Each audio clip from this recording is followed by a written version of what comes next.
Hello guys, sa video na to, nasa Southampton, Port British po kami niyan.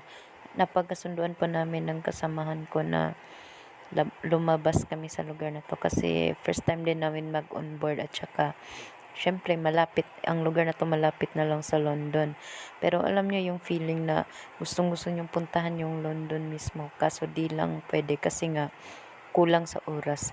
So, nag-ikot-ikot na lang kami sa mall at dito sa lugar na to.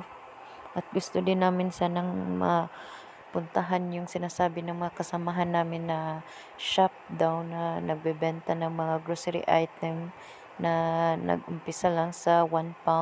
Mga tsokolate, mga like Nutella, and mga chips na pwedeng maiuwi sa Pinas. At habang naglalakad kami, nakasalubong namin yung mga